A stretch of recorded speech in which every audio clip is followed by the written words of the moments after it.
안녕하세요. 저는 30대 초반 여자입니다. 남편은 삼형제 중 막내이고 형제들과 사이가 돈독한 편이죠. 시누이들 때문에 갈등이 많은 주변 사람들을 보면서 그래도 차라리 동서들이 더 낫지 않을까 했었습니다. 같은 처지이기 때문에 제가 막내 동서여도 같이 으쌰으쌰해서 집안일을 할 때도 덜 차별받고 함께 잘해낼 수 있지 않을까 하는 생각 때문이었죠. 그리고 시누이가 있었다고 해도 지금의 남편이 좋은 사람이라 남편과의 결혼을 포기하는 일은 없었을 것입니다. 둘 다 아이를 원해서 임신을 하면 유산이 되는 것이 참 슬픈 일이랄까요? 제 몸이 약해서 그런지 너무나 아이에게도 미안하고 제 몸도 상하는 것 같고 무섭기도 하고 슬프기도 하고 그렇더라고요. 그렇지만 그럴 때마다 남편은 곁에서 저의 잘못이 아니라며 더 건강해지기 위해서 운동도 하고 이럴 때일수록 영양 보충도 많이 해야 된다면서 맛있는 것도 많이 먹으러 다니고 외식도 많이 했습니다. 그런 남편을 보며 두 번의 유산이라는 아픔을 이겨낼 수 있었던 거죠. 여보, 너무 고마워요. 또 유산이라고 하는데 여보한테 말하기가 너무 그런 거야. 내 잘못 같고. 내 몸이 약한 게 너무 싫고 그래도 여보한테 말해야 되니까. 여보가 고생이지. 내가 뭘 했다고 고맙대. 난 여보만 아프지 않으면 다 괜찮아. 아이는 또 우리한테 찾아올 건데 뭐? 너무 마음 쓰지 마. 여보가 몸이 약한 건 아이가 아니더라도 여보의 건강을 위해서라도 대비를 하는 게 좋을 것 같아. 여보, 이럴 때일수록 더 잘 먹어야 하는 거래. 여보 힘들 테니까 당분간은 음식하지 마. 외식하자. 한우 먹으러 갈까? 내가 무슨 염치로 그러겠어. 아니야, 여보, 나 괜찮아. 한우는 무슨. 난 유산이라는 이야기를 또 전하는 게 너무 괴로웠는데 여보가 그렇게 이야기해줘서 늘 고맙고 미안하고 그래. 여보, 난 여보만 있으면 돼. 그러니까 여보가 안 아프고 건강한 게 제일 중요한 거고. 여보도 내가 아프면 똑같이 그럴 거잖아. 그러니까 지금은 회복에 집중하자. 소고기 먹고 내일은 여보 좋아하는 돼지갈비도 먹으러 가자. 알겠지? 내가 여보 덕분에 산다니까. 진짜. 알겠네요, 알겠어. 소고기 먹으러 가자. 여보를 누가 말리겠어. 고마워, 여보. 그렇게 말해줘서. 맞아. 내가 더 건강해지고 영양 보충 많이 하면 우리 둘한테 또 예쁜 아가가 찾아오겠지. 내 옆에 여보가 있어서 너무 다행이다.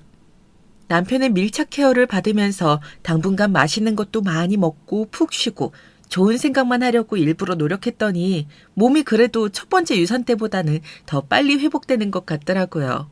하지만 두 번 다시 유산의 경험을 하고 싶지는 않았습니다. 그래서 남편과 함께 밥 먹고 같이 산책을 한다던가 주말에 너무 높지 않는 산에 오른다던가 하면서 둘의 건강과 체력에 도움이 되는 활동을 많이 했습니다. 저랑 남편은 주로 차를 타고 드라이브하는 걸 즐겼었는데 이렇게 직접 두 발로 걷고 맑은 공기를 마시고 나무들이 가득한 산속에 가는 게 생각보다 엄청 힐링이 되더라고요. 여러분들께서도 등산 너무너무 추천하고 싶어요. 가까운 뒷산부터 차근차근 시작해보세요. 너무 높은 산은 무리가 될 수 있더라고요. 이렇게 몇 개월이 지나고 결혼 2년 차에 세 번째 임신에 성공했습니다. 저는 이번만큼은 절대 유산하지 않고 싶다는 마음이 강했고 그래서 더 예민한 상태가 되었습니다. 무엇 하나도 함부로 하지 않고 조심스럽게 내딛고 조심스럽게 시작했죠. 혹시나 회사 스트레스가 원인이 될까봐 회사도 그만두고 정말 아가에게 집중하려고 했습니다. 좋은 것만 보고 좋은 것만 들으려고 노력했고요. 그렇게 임신 4개월 차가 되었고 저희 부부는 너무 기뻤습니다. 이번에는 4개월 차까지 왔어요, 여보. 유산이 통상 20주 이내에 발생한다고 하던데 나 여기까지 우리 아가가 아무 탈 없이 살아와 준 게 나 너무 기뻐요, 여보. 우리 조금만 더 조심하자. 5개월까지 무사히 넘기면 그래도 조금 더 마음을 놓을 수 있을 것 같아. 이게 다 여보 말대로 건강과 체력을 위해서 등산도 하고 산책도 많이 하고 맛있고 영양가 있는 것들 많이 챙겨 먹어서 그런 것 같아. 고마워, 여보. 이게 다 우리 여보가 노력한 덕분이지 뭐. 잘 따라와줘서 너무 고맙고 우리에게 찾아온 아가한테 꼭 세상의 빛을 보여줄 수 있을 것만 같아. 이번엔 정말 무럭무럭 잘 자라주어서 앞으로 6개월만 지나면 우리랑 만날 수 있는 거잖아. 나 벌써부터 너무 설렌다, 여보. 어떡해? 여보도 그래? 나도 그래. 그런데 있잖아, 여보. 나 임신 4개월 차라서 특히 조심해야 하는데 시댁 김장 담그러 오라고 하시는 거야. 난 임신 중이고 위험한 상태라 참석 못한다고 했지. 그런데 큰형님이랑 작은형님이 나한테 막내 동서가 빠지면 어떡하냐고.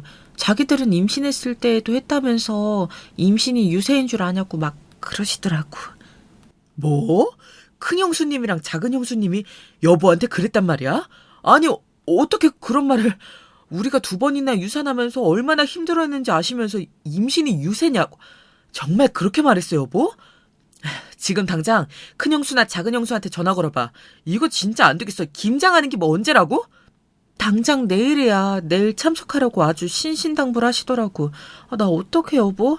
나 이번에도 우리 아가 이름 정말 제정신으로 살기 힘들 것 같아.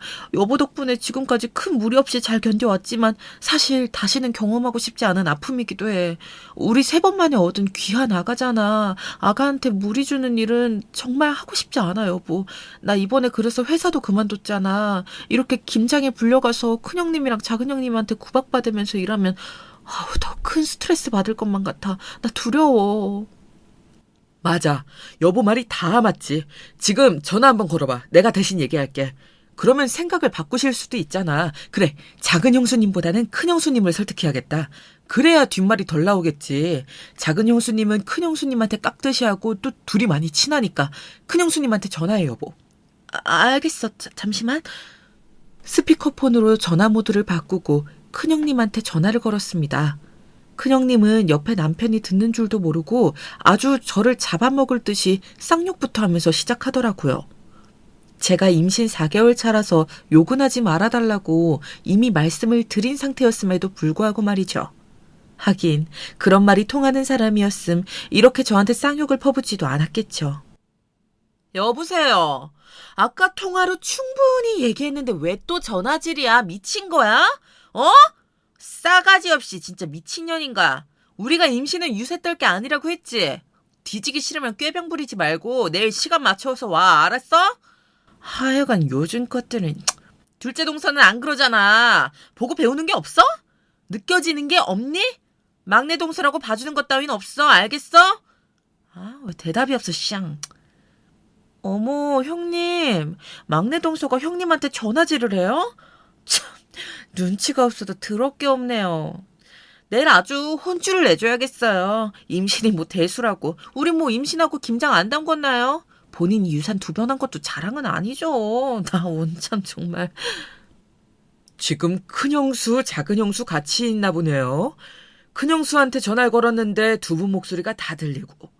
저희 아내한테 너무 심하신 거 아시죠? 거기 어딥니까? 얼굴 보고 얘기하시죠. 도저히 안 되겠네요. 어머, 앙큼하게 옆에 남편을 세워놓고 전화를 했단 말이에요? 이런 괘씸한. 막내 동서가 당연히 와야 되는 김장에 오라는 게 뭐 잘못인가요? 왜 그런 식으로 몰아가는지 모르겠는데 뭐 올 거면 오시던가요. 막내 서방님 하나도 안 무섭거든요. 여기 시댁이에요. 내일 김장해야 돼서 나랑 작은 동서는 여기서 잠까지 잔다고요. 알아요? 그건 큰 형수님, 작은 형수님 선택이잖아요. 전날에 가서 자야 된다는 법이 있어요? 멀지도 않은데 2분이서 수다 떨려고 그런 거 아닙니까? 제가 2분이 저희 아내만 의도적으로 무시하고 괴롭히는 거 모를 줄 아셨나 본데 저 다 알고 있습니다. 더 이상 참아드리기가 힘드네요. 거기로 갈 테니 딱 기다리세요. 이 말과 함께 통화를 끄는 남편은 굳은 표정으로 다시 나갈 준비를 하기 시작했습니다. 저한테도 옷 입으라고 하더라고요. 저는 남편이 그렇게 무서워 보인 적은 처음이었습니다. 남편과 연애하고 결혼하고 지금까지 살면서 처음 보는 모습이었어요. 정말 무섭더라고요. 눈이 돌아간 남편은 한숨을 한번 푹 쉬더니 시댁으로 갈 거라고 말하더라고요. 저는 운전은 살살하자 여보 이러면서 차에 조심히 올라탔습니다. 그랬더니 남편이 다시 이성을 되찾고 걱정 마 여보 괴롭히는 사람들 혼내주러 가는 거니까 당연히 우리 아가 생각하면서 안전운전 할 거야. 불안하게 해서 미안해 하면서 꼭 안아주더라고요. 그래서 저는 남편을 따라 나섰고 어느새 시댁에 도착했습니다.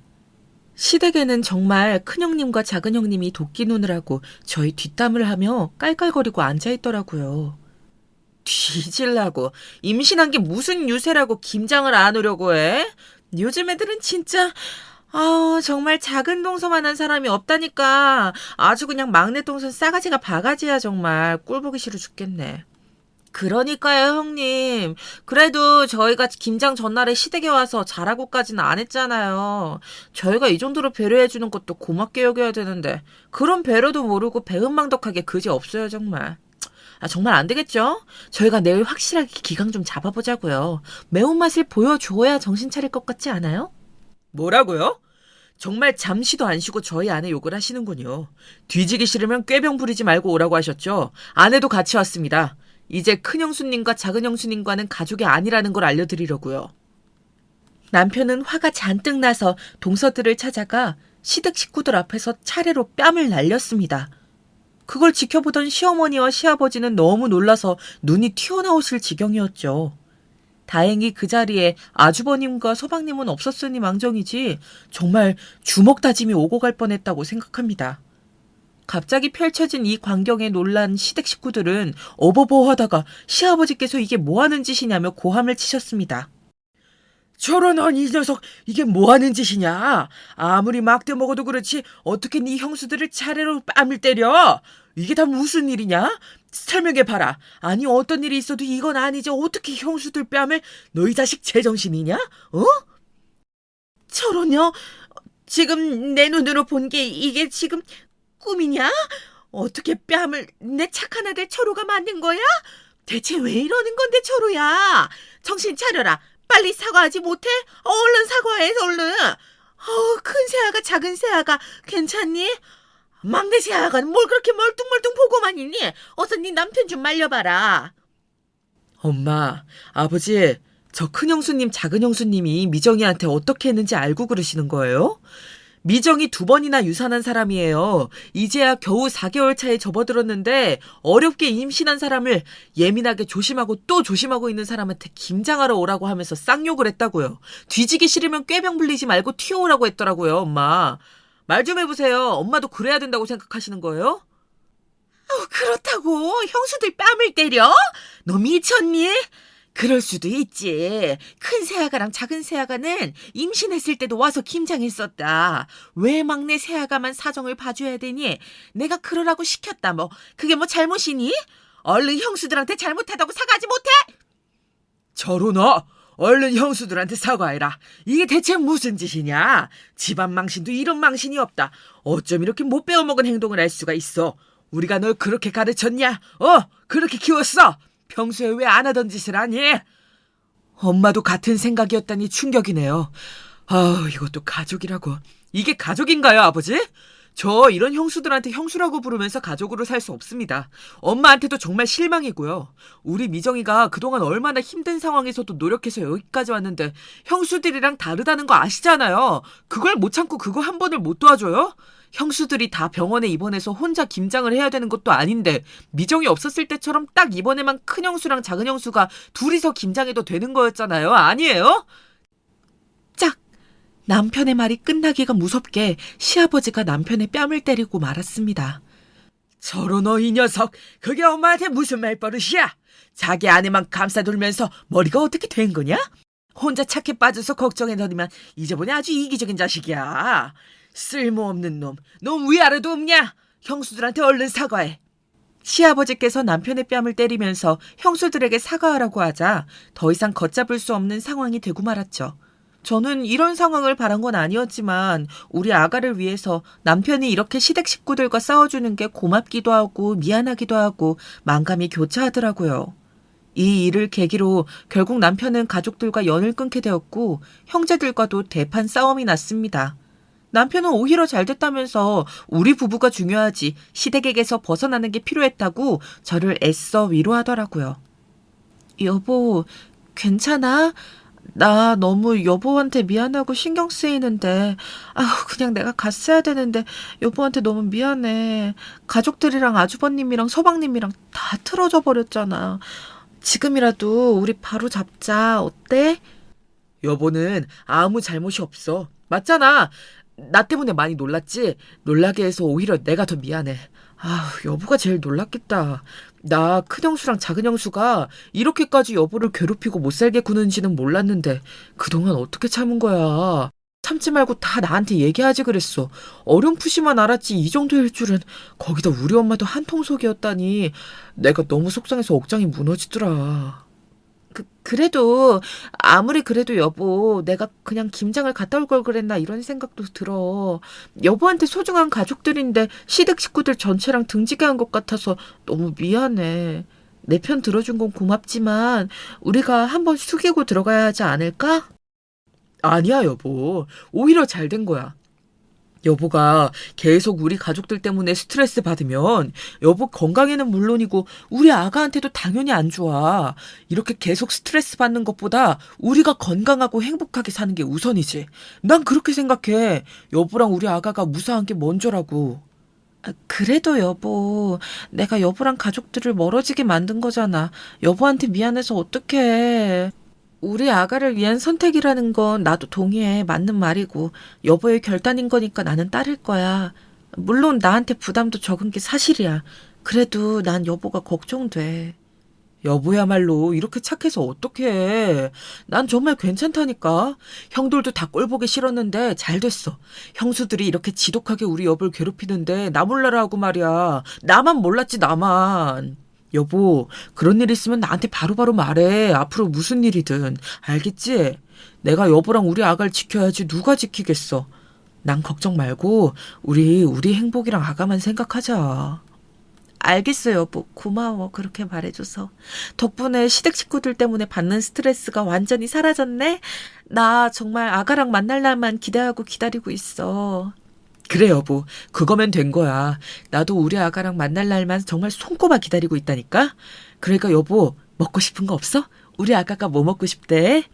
남편은 전적으로 저와 아가를 최우선으로 생각해줬고 남편은 남의 편이라는 말과 정반대인 남편의 모습에 든든하고 고맙고 안심이 되었습니다. 저는 복받은 사람이라는 생각까지 들었으니까요. 사실 시댁 눈치가 보여서라도 이렇게까지 할 수 있는 사람은 많지 않을 거라고 생각합니다. 아니, 많지 않은 정도가 아니라 거의 없지 않을까요? 물론 천륜인 가족들을 안 보고 살게 된 게 저 때문인 것 같아서 마음 한구석이 불편하긴 했지만 그래도 우리 아가가 무사히 태어나는 게 제게도 제일 중요한 일이었기 때문에 애써 신경 쓰지 않기로 했습니다. 그렇게 마음을 제어하려고 했어요. 그래야 남편이 용기 있는 선택을 하고 시댁 식구들 때문에 받는 스트레스를 없애준 일에 부응하는 일이니까요. 그것 때문에, 그 생각 때문에 걱정하면서 미안해하면서 스트레스를 받으면 말짱 도루묵 헛수고인 거잖아요. 결국 저희는 시어머니, 시아버지, 아주버님, 서방님, 큰형님, 작은형님 모두와의 연락을 끊고 살았고 친정가족들의 축하만 받으면서 저와 남편의 아가가 드디어 세상의 빛을 보게 되었습니다. 그때의 기쁨은 정말 어떤 것과도 바꿀 수 없고 어떤 말로도 형용할 수 없는 것 같습니다. 저는 친정가족들이 사돈에 대한 말을 일절 안 하는 것을 보고 남편이 미리 저를 위해 다 이야기해 놓았다는 걸 알게 되었습니다. 남편은 참 배려심 넘치고 착한 이해심 넘치는 사람이었습니다. 그런 사람이 눈이 돌아가 화가 머리끝까지 나면 정말 무서운 거더라고요. 시댁에 찾아가 큰형님과 작은형님 뺨을 때리던 장면은 정말 잊을 수가 없거든요. 아가가 세상에 태어나고 정신없이 시간이 빠르게 흘러 어느덧 어린이집에 가는 나이가 되었습니다. 저도 아기가 어린이집에 가 있는 시간이면 조금의 여유를 찾고 친구들과도 만날 수 있게 되었죠. 친구들은 만날 때마다 저를 참 부러워하더라고요. 미정이 좀 봐, 얘들아. 정말 얼굴 확 피었지 않니? 결혼하고 초반엔 그렇게 힘들어하더니 제일 부러운 건 시댁 신경 쓸 게 하나도 없다는 거야. 제사도 안 가, 김장도 안 해, 명절 때도 편하게 친정에만 가면 되고 음식하느라 뼈 빠질 일이 없잖아. 아, 정말 부럽다. 정말로. 어, 솔직히 너무 편해.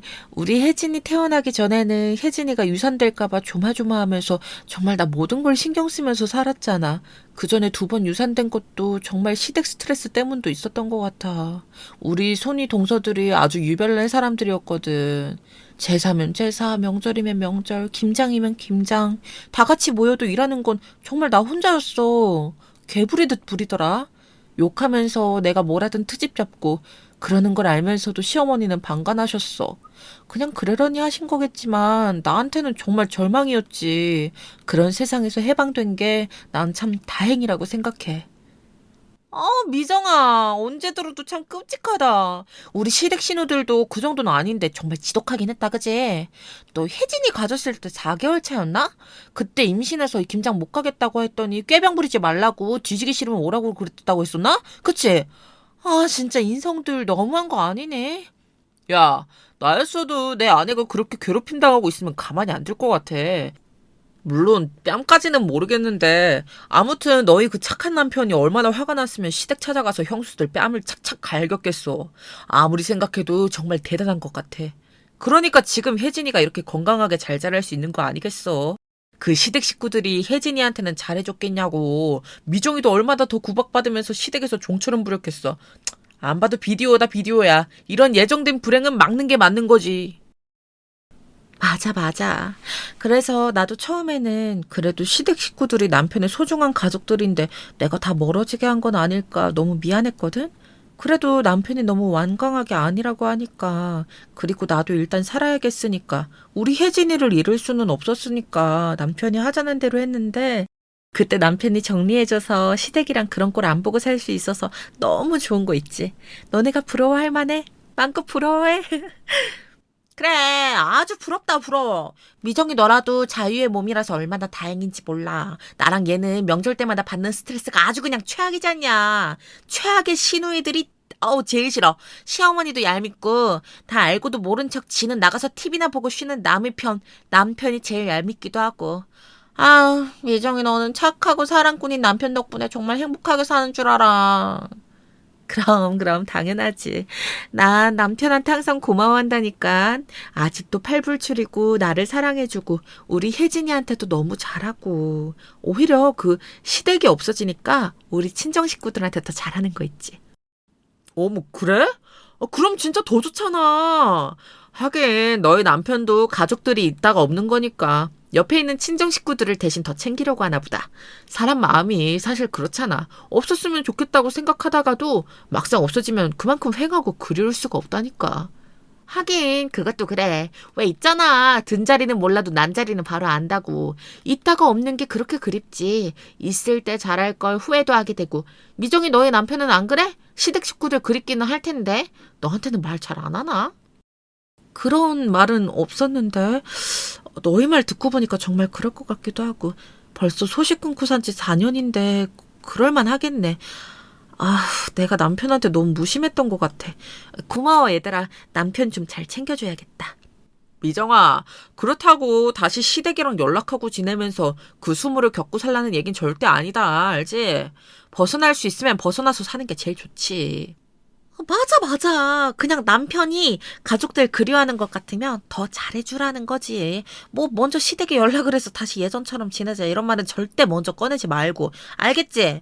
아, 미정이 너도 너무 착해서 우리가 걱정이 되잖냐.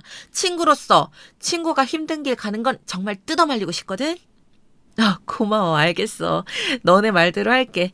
남편한테 조금 더 신경은 쓰되 절대 먼저 시댁이랑 다시 연락하고 지내자고 하지 않을게.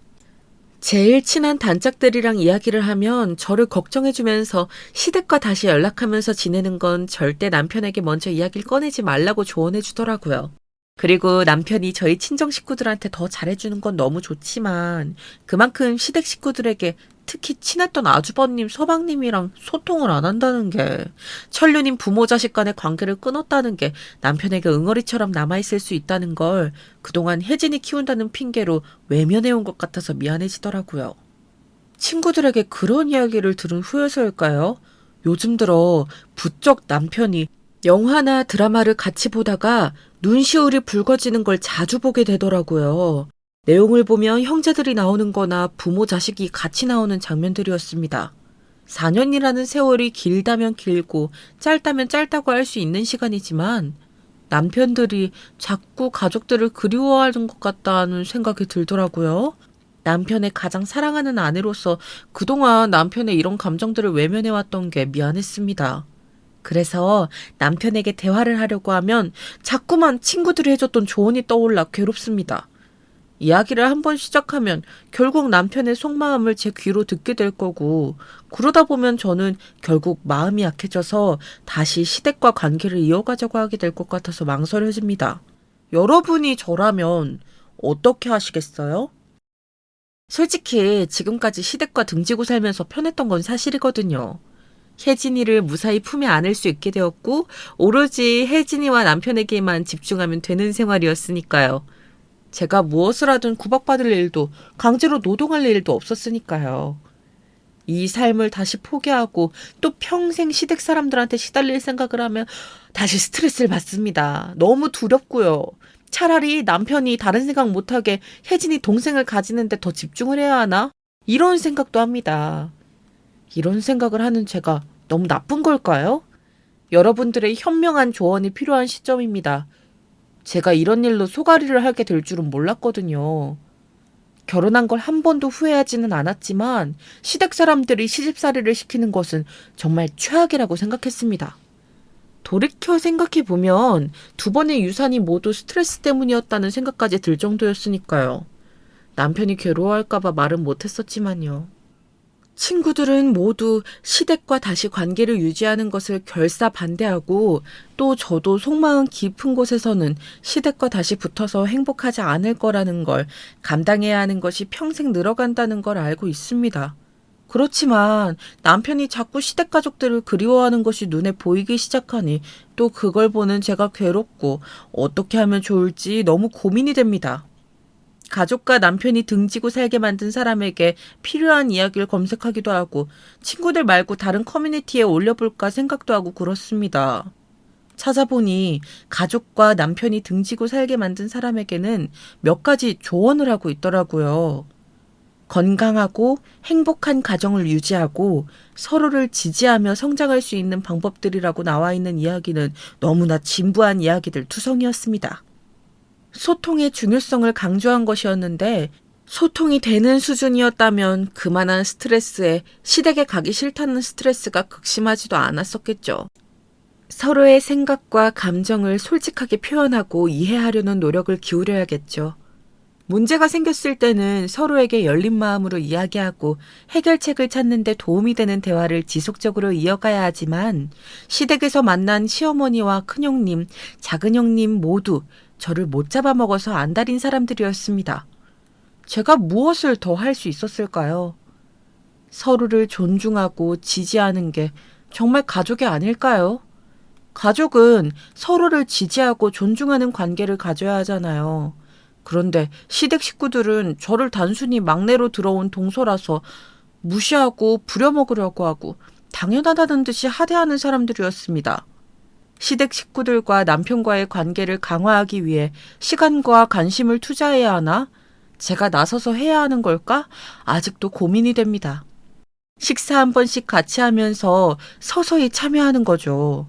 함께 시간을 보내고 의미 있는 연례 행사들에 참여해서 잃어버리고 살았던 시댁 가족들과의 유대감을 강화해주는 것이 남편을 위한 길이라는 생각이 요즘 들어서 자꾸 드네요. 그래서 시댁 식구들이 무엇을 좋아했었는지, 관심사랑 취미가 뭐였는지 되짚어보기도 하고, 관심을 갖고 함께 즐길 수 있는 활동을 찾아서 새롭게 유대관계를 쌓아야 하나? 별의별 생각을 다 하면서 다시 또 스트레스를 받습니다. 저도 그렇겠지만 남편도 그럴 준비가 되어 있는지 잘 모르겠습니다. 어찌되었든 형수님들의 뺨을 차례로 때린 건 이유를 떠나 잘못된 행동은 맞으니까요. 물론 통쾌하고 고맙고 고소하긴 했습니다. 그 일을 기점으로 정말 시댁 가족들과 남편과의 관계가 끊어져 버릴 줄 모르고였죠. 유연성과 용서의 마음이 중요한데 남편도 그렇고 시댁 식구들도 물러서고자 하는 사람이 하나도 없었어요. 서로의 실수와 부주의함을 용서하고 변화와 어려움에 대해 유연하게 대처했다면 아마 저는 시댁 식구들과 이전처럼 계속 연례 행사 때마다 만나서 스트레스를 받았겠죠? 무엇이 가장 좋은 길인지 정말 모르겠습니다. 상대방의 의견과 요구를 존중하며 상호 간의 타협과 협력을 통해 문제를 해결해 나가는 게 중요하다는 건 알지만 어디서부터 어떻게 시작해야 할지 도통 모르겠습니다. 시댁이나 친정가족들과의 사이가 틀어져서 고생을 하셨던 경험이 있는 분, 그 관계를 되돌려 본 경험이 있는 분들, 주변 이야기들을 토대로 조언을 해주실 분 모두 댓글 남겨주시면 저한테 정말 큰 힘이 될 것 같습니다. 시댁 가족들과 남편이 다시 관계를 유지하려면 저의 적극적인 지원이 필요하다는 걸 압니다. 그러기 위해 자기 관리와 균형을 유지하는 것이 중요하겠죠? 제가 무너지면 남편도 우리 딸 혜진이도 힘들어질 테니까요. 건강과 행복을 위해 적절한 휴식과 여가 시간을 가지고 개인적인 목표와 가치를 추구하는 것도 생각하고 있습니다. 관심사를 다른 것으로 계속 돌리는 것은 아무래도 한계가 있겠죠. 남편한테 못할 짓을 하게 한 것 같아서 마음이 불편하고 계속 신경이 쓰이는 건 어쩔 수 없나 봅니다. 그래서 더더욱 남편에게 사랑과 감사를 표현하고 있어요. 저의 죄책감을 조금이라도 덜고 싶어서 하는 행동입니다. 이런 제가 이기적인 걸까요? 여러분들의 조언이 절실하게 필요한 상황입니다. 시댁 식구들 중에 가장 각별했던 작은 아주버님에게만 연락드려서 둘의 관계를 회복하게 돕는 것도 생각해 봤습니다. 그런데 그게 시댁 식구들 전체로 변하게 되면 사실 생각만 해도 아찔하긴 하거든요. 그리고 작은 아주버님도 좋게 받아주실지 잘 모르겠고요. 그런 고민을 하고 있는데 남편은 제 마음을 아는지 모르는지 여전히 가족들 관련 내용이 TV 프로그램에 나오면 한숨을 푹푹 쉬더라고요. 저는 남편과는 반대로 시댁 이야기가 TV 프로그램에 나오면 자꾸만 시댁 식구들이 저를 괴롭혔던 시절이 떠올라서 한숨이 나옵니다. 남편을 의식하기 전엔 안 그랬는데 이제는 이 생활을 유지하는 게 힘들 것 같다는 생각이 들어서인지 자꾸만 저도 모르게 한숨이 나오더라고요. 그 모습을 본 남편과 딸 혜진이는 저를 되려 걱정해 주더라고요. 아닌 척 넘어갔지만 사실 두렵습니다. 여보, 고부 갈등 이야기 나오는데 왜 이렇게 한숨을 푹 쉬어? 혹시 무슨 일 있어? 맞아, 엄마. 요즘 통 엄마가 잘 웃지를 않아. 엄마, 무슨 걱정 있지? 다른 사람은 속여도 나는 못 속인다고. 나 엄마 딸이잖아. 얼른 말해봐, 엄마. 엄마가 그랬잖아. 나눠야 고민이 줄어든다고. 아무것도 아니야. 아무것도 아니니까 걱정 마세요. 여보도 혜진이도. 나는 참 행복한 사람이네. 이렇게 바로 걱정들을 해주고 말이야. 저 TV 프로그램을 보니까 나도 모르게 감정이 이입돼서 공감돼서 한숨이 나왔나 봐. 별거 아니야. 여보답지 않게 그랬단 말이야. 알겠어. 무슨 일 있으면 나한테 바로 말해주고 알겠지? 난 늘 여보 편이잖아. 여보 편을 두고 혼자만 고민하지 말고. 그러니까 말이야, 아빠. 엄마는 아빠를 놔두고 혼자 고민하면 안 돼? 바보야, 바보, 그러면? 엄마한테 우리가 있잖아. 알지요, 알지요.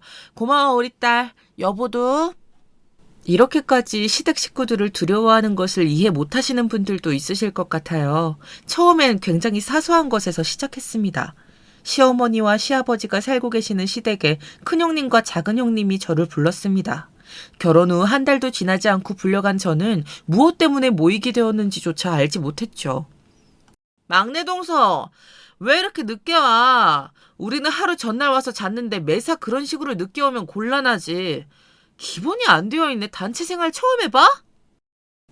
저는 오늘 무슨 일로 모이는 건지도 전혀 몰랐어서요. 아침 일찍부터 해야 하는 일인가요? 죄송해요. 오늘 어떤 일부터 하면 될까요? 그걸 말이라고 하는 거야? 변명을 하려면 제대로 하든가. 하나도 봐줄 수가 없잖아. 우리는 이미 어느 정도 해놨으니까 이제 남은 것은 다 동서가 하면 될 것 같네. 여기 시댁의 구석구석 먼지 안 보이게 다 청소하면 돼. 나랑 형님은 나가봐야 하니까. 네? 저 이제야 왔는데 두 분은 나가신다고요? 그리고 여기 집 전체를 제가 청소해야 되는 건가요? 어쩌면 이렇게 말귀를 못 알아들어? 들은 대로야. 집안 청소 싹 해놓고 우리 영화 보러 갔다 올 거니까 영화 시간 끝날 때까지 다 해놔. 우리는 미리 우리 몫을 한 거나 다름없으니까 말이야. 아무리 처음에도 그렇지 그 기가 찬다는 표정은 뭐야? 그러니까요, 형님. 아, 정말 우리가 뭐 부당한 일이라도 시키는 것처럼 그 표정 대체 뭐야? 우리한테 뭐 대놓고 시위하는 거야? 아, 이럴 시간이 어딨어. 얼른 벌레 빨아서 쭉 짜가지고 방 구석구석 닦지 않고. 이걸 저 혼자 다 하는 게 맞는 건가요? 어머님께서도 그러라고 하신 거고요. 저는 사실 이해가 안 되거든요. 시댁으로 불이 나게 오라고 하셔서 왔는데 시댁 집안 구석구석 다 저보고 청소하라고 하시고 두 분은 영화를 보러 갔다 오시겠다고 하시고 전날에 와서 주무신 거 말고 어떤 일을 하신 거죠? 말이 참 많다, 막내 동서. 그런 걸 싸가지 없다고 하는 거야. 손이 동서들이 하라면 해야지 따박따박 말대꾸야. 이건 우리끼리 하는 건데 갑자기 어머님 얘기가 왜 나오지? 어머님이랑 아버님 절에 가셨잖아. 그때 우리가 다 청소해놨어. 막내 동서 들어오기 전에 말이야. 이제는 막내 동서 차례 아니야? 이걸 안 하겠다는 거 뭐 우리 집안 사람으로 살기 싫다는 거나 다름없지. 그러니까 말이에요. 형님 정말 막내 동서 혼 좀 내줘야겠어요. 아, 깜빡하고 안 할까봐 말해주는 건데 화장실 청소까지 다 해놔야 돼. 알겠지? 막내 동서 우리가 작년까지 고생했으니까 이제 막내 동서 차례야. 우리는 영화 시간 다 돼서 이제 가볼 테니까 우리 오기 전에 청소 다 해놔. 알겠지? 굼뜨기 하면 다 못하니까 빠르게 움직여. 아, 저 못하겠어요. 두 분이서 영화 보고 오셔서 하세요. 저는 다시 가볼게요. 아무리 생각해도 이건 부당해요. 집안 행사도 아니고 시댁집 청소를 왜 며느리들이 해야 하는 거예요? 차라리 짝 하는 소리와 함께 뺨이 얼얼해졌습니다. 큰형님이 저의 뺨을 때린 것이죠. 옆에서 작은형님은 실실 웃고 있더라고요. 눈앞에서 사람이 맞았는데도요. 정말 큰형님과 작은형님은 악마 같은 사람들입니다. 어디서 버릇없이 맞고 싶어서 환장했구나. 더 맞고 싶지 않으면 제대로 해놓는 게 좋을 거야. 안 하고 그냥 가면 우리가 가만히 놔둘 것 같아? 앞으로 우리 어떻게 해보려고 그래. 생각 잘하고 움직이는 게 좋을 거야. 그러니까 왜 나대, 막내 동서. 여기 시댁이고 우리 다 며느리들이잖아. 같은 처지라고. 선배들이 하라고 하면 해야지 후배 주제에. 막내 동서 주제에 안 하겠다고 하면 안 할 수 있을 거라고 생각했어? 이제 시작인데. 구석구석 잘 청소하고 있어. 우린 진짜 가봐야 되니까. 가요, 형님. 영화 시간 늦겠어요. 이제 시작이라고요? 이 말도 안 되는 일들이 계속 일어날 거라고요? 말도 안 돼. 말도 안 돼. 제가 무슨 말을 하든 신경도 쓰지 않으면서 큰형님과 작은형님은 영화를 보러 나갔습니다. 다시 한번 제대로 청소해놓지 않으면 다음은 더 힘들어질 거라는 경고와 함께 말이죠. 정말 매년 시댁에 들러서 큰형님과 작은형님이 청소를 했던 것일까요? 저는 아닐 거라고 믿고 싶었습니다. 그런데 제사 때 김장할 때 불러서 일을 시키고 하는 걸 보다 보니 시어머니가 큰형님에게 어떻게 집안일을 하게 됐는지가 눈에 다 보이더라고요. 그걸 그대로 작은형님에게 물려줬고 이제 끝판왕으로 막내로 제가 들어왔으니 이 순간만 기다린 거죠. 그 세월 동안 큰형님과 작은형님은 서로 의지하면서 정말 돈독한 사이가 되었더라고요. 그리고 저를 뭐만 하면 갈구기 시작했습니다. 결혼 한 달 차 이런 일을 당한 것을 남편에게 말할까 하다가 시댁 식구들과 너무 사이가 좋은 남편에게 이런 일을 말해서 괜히 사이가 틀어지게 하고 싶지 않았습니다. 시댁 식구들과의 만남이 그렇게 많아질 줄도 모르고 그때 이야기하지 않았던 것이 정말 큰 화근이었죠. 그 뒤로 그런 일을 당해도 남편에게 말하지 못했고 저를 제외하고 시어머니, 큰형님, 작은형님이 모두 한통속인 게 참기가 정말 어려웠습니다. 당연하다고 생각하는 거였죠. 지금이 어떤 세상인데 불합리하고 말이 안 된다고 생각했지만 시댁 식구들 앞에서 저는 의견 따위는 내서는 안 되는 노예나 다름없었습니다. 제가 몸이 약했던 것도 물론 원인이 되었겠지만 사실은 언제 또 시댁 식구들이 저를 불러서 괴롭힐지 모른다는 스트레스가 계속 깔려 있었기 때문에 유산이 2번이나 되었던 게 아닐까요? 다시 그 생활로 돌아갈 생각을 하자니 너무 끔찍합니다. 여러분이 저라면 과연 어떤 선택을 하시게 될까요? 언제 모여야 하는지 절대 미리 알려주는 일이 없고 가보면 큰형님과 작은형님은 시댁에 전날에 와서 잤다면서 바로 일을 시키는 것이 당연한 일이 되었죠. 시어머니에게 이렇게 일을 시켜서 큰형님, 작은형님과 함께 있는 것이 너무 힘들다고 이야기를 털어놓았을 때 멱살을 잡히기도 했었으니까요. 어머님, 큰형님이랑 작은형님이 제가 막내 동서라는 이유만으로 계속 괴롭힙니다. 저 너무 힘들어요. 청소도 음식도 모두 제 몫이고 같이 하는 것 자체가 없어요. 이러면 안 되는 거잖아요, 어머님. 어머님도 같은 뜻은 아니시죠? 큰형님과 작은형님이 저를 괴롭히지 않게 이야기 좀 해주시면 안 될까요? 제가 아무리 이야기해도 소용이 없는 것 같아서요. 이거 우리 철호한테도 이야기했니? 힘들다고 남편한테 바로 일러 바치고 그러면 안 되는데. 버릇이 나쁜 거야, 아주. 고약한 거지. 뭐 이야기 됐음. 철호 성격에 지금까지 가만히 있진 않았을 테니 아직 얘기 안 한 거구나. 그건 잘했다. 네, 남편이 시댁 식구들이랑 참 잘 지내는 것 같아서 이런 이야기를 섣불리 꺼내기가 저도 조심스럽더라고요. 이런 좋은 관계를 망치고 싶지도 않았고요. 그런데 계속 제가 시댁 식구분들이랑 좋게 지내려면 어머님께서 조금 중재를 해주셨으면 해서요. 당연히 막내로 들어왔으면 그런 일도 도맡아 해야지. 그걸 나한테 와서 조절해달라고 하는 거냐? 나도 다 그렇게 시집살이 했다. 너만 편하고 싶다는 건 이기적인 거 아니겠니? 요즘 애들은 이래서 안 된다니까. 큰 새아가랑 작은 새아가한테 앞으로 많이 배워야겠다. 이런 이야기 할 시간 있으면 집안일이라도 하나 더 해라. 어머님, 어떻게 제 멱살을 잡고 그런 말씀. 갑자기 배가. 어머니, 저 임신한 상태인데 이렇게 아프면 우리 애기 어떡해요, 어머니. 어디서 엄살이니? 택시 타고 병원 가봐라. 하여간 몇 마디 했다고 바로 꾀병 부리는 거 봐라. 고얀 것. 일 나가마. 알아서 가거라. 그게 첫 번째 유산이었거든요. 시어머니한테 말해서 해결되긴커녕 오히려 괴롭힘이 더 심해졌었으니까요. 그리고 계속된 괴롭힘으로 두 번째 유산까지 겪었고요. 남편이 나서서 시댁의 민낯을 알게 되고 시댁에 찾아가서 큰형님과 작은형님 뺨을 차례로 때리는 결단이 없었다면 저는 우리 딸 혜진이를 또 잃어야 했겠지요. 이런 기억들 때문에 도저히 저는 시댁과의 관계를 다시 회복하고 유지하자고 입이 떨어지지가 않습니다. 저는 정말 어떻게 하는 게 좋을까요? 시댁과 연락을 끊고 지난 지 4년. 제가 없는 시댁에서는 큰형님과 작은형님이 저한테 시키던 집안일을 다 해내고 있었을까요? 사실 그것도 궁금하긴 하거든요. 다시 연락을 하고 시댁 식구들과 좋은 관계로 남기 위해서는 다시 그런 스트레스와 괴롭힘을 감수해야겠지요. 정말 숨이 잘 쉬어지지 않는 것 같습니다. 생각만 하면 미치겠어요. 여러분들께서 만약 저라면 어떤 방법이 가장 현명하다고 생각하시나요? 여러분들의 댓글 조언 기다리고 있겠습니다. 긴 사연 들어주셔서 정말 너무 감사드려요. 댓글로 응원과 조언 남겨주시는 분들께 큰 행복과 행운이 가득하시길 바라겠습니다. 안녕하세요. 저는 이혼이랑 풍파를 겪고 해방된 워킹맘인데요. 요즘은 이 사연 채널을 듣는 재미에 시간 가는 줄 모르고 있다가 주변의 권유로 글을 써보게 되었습니다. 쓰는 글이 꼭 채택되어 여러 사람들에게 읽혀졌으면 하는 마음이에요. 물론 저에겐 아주 쓴 교훈이 되었던 사건이지만 이제는 시간이 지난 만큼 편안한 마음으로 털어내 보려 합니다.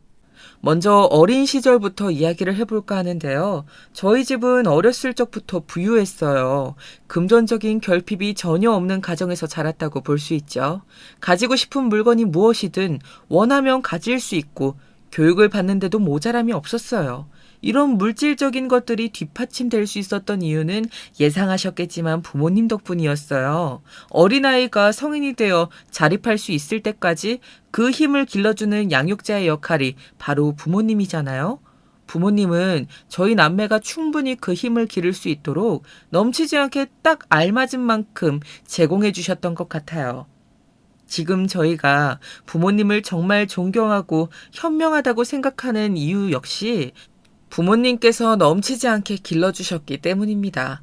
무슨 말이냐면 저희가 갖고 싶다고 해서 다 갖게 해주지 않으셨고 안 되는 건 안 된다고 단호하게 말씀하셨거든요. 또 어릴 적부터 절약의 습관을 기르게 하셔서 받는 용돈 한에서 웬만하면 모든 걸 해결할 수 있도록 하셨어요. 그런 부모님 덕분인지 성인이 되어 저도 남동생도 돈을 벌게 되면선 따로 손을 벌리지 않고 소소하게 용돈을 드리며 화목을 유지하고 있었습니다. 부모님이 이런 저희를 얼마나 기특해 하셨는지 몰라요. 그런데 딱 하나 부모님께서 걱정하시는 부분이 있었다면 저나 남동생이나 결혼하게 될 상대방이 있었는데요. 친정엄마는 특히나 제가 잘못된 남자를 만날까봐 노심초사하셨어요.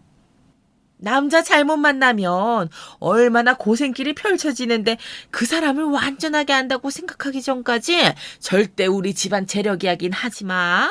진이 너가 아니라 돈을 보고 달려들 수도 있으니까. 엄마 말 알겠지?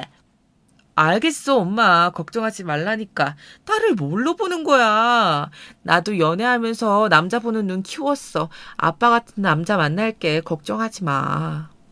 사실 친정엄마가 이러시는 데 이유가 있었는데요. 저희 엄마는 아빠를 만나기 전 여러 남자들에게 데이신 경험이 있으셨어요. 엄마는 연예인 제의도 받았을 만큼 예쁘장한 외모를 지니고 계셨는데요. 그 때문에 처음엔 엄마의 외모만 보고 좋아한다고 온갖 사탕발림을 해놓고는 나중에 알고 보면 양아치나 논팽이였던 경우가 많았다고 해요. 그러다 진국인 아빠를 만나 그제야 사랑의 상처를 극복하실 수 있었다고 합니다. 그러니 엄마는 제가 남자친구를 만들었다 하면 전전긍긍하셨고 나중에 엄마가 털어놓으신 말씀을 듣고서야 노심초사하신 것이 이해가 되었죠. 그러다 저에게도 하나의 운명이 찾아왔는데요. 같은 회사에 다니던 여직원이 자신의 사촌오빠가 아직 장가를 안 갔다며 만나보지 않겠냐고 하더라고요. 가벼운 마음으로 만나보라는 말에 나간 자리였지만 마음은 소녀처럼 두근거렸습니다. 그리고 만나게 된 상대는 바로 오늘 소개해드릴 주인공 남편이었는데요. 여러분들은 이런 말 아시나요? 보는 순간 내가 저 사람과 결혼할 것 같다고 생각하는 결혼 상대를 첫눈에 알아본다는 말이요. 저는 남편을 처음 본 순간 몇 마디 안 했는데도 제가 이 사람과 결혼하게 될 거라는 걸 직감했어요. 정말로 별 몇 마디 말을 하지 않았는데도요. 만나자마자 주고받는 비언어적인 신호들이 본능적으로 반응하더라고요. 그리고 저희는 번개불에 콩 볶아 먹듯 6개월 정도의 연애 후 바로 양가 부모님을 만나 뵙는 자리를 가지게 되었답니다. 이때 기억에 남는 첫 만남이 있는데요. 저는 당연히 남편에게 저처럼 한 명의 남동생이 있고 홀 시어머니가 있다는 사실을 알고 시댁에 방문했어요. 그런데 들어가자마자 조금 놀라운 광경이 펼쳐지더군요. 시어머니가 갑자기 제 손을 잡고 흐느껴 울기 시작하시는 겁니다. 손수건을 꺼내드려야 하나 제가 어쩔 줄 몰라 하자 그제야 남편이 말리면서 엄마, 이 사람 당황하니 그만 우셔요. 자기야, 엄마가 나 장가 보내려니까 너무 섭섭한가 봐 라고 말하더라고요. 물론 아들 보내는 게 섭섭하실 순 있지만 그렇다고 해서 이렇게 펑펑 우실 줄은 몰랐기에 너무 당황스러웠던 첫 만남이었습니다. 시어머니가 자신이 너무 주책스럽게 눈물을 흘리셨다며 민망해하시자 제가 도리어 위로해드렸던 기억이 있네요. 남편은 시어머니가 자신을 보내는 게 너무 외롭고 섭섭하여 그러는 거라고 이해해달라고 했지만 저는 아들에 대한 애착이 그렇게까지 강한 분을 처음 봐서 그런지 적응하기 어려웠습니다. 심지어 나중에 결혼식장까지도 어찌나 오열을 하시던지 저희 친정 부모님께서 절 따로 찾아와 시어머니에게 무슨 다른 일이 있냐 물으실 정도였네요. 아니, 별일은 없어, 엄마.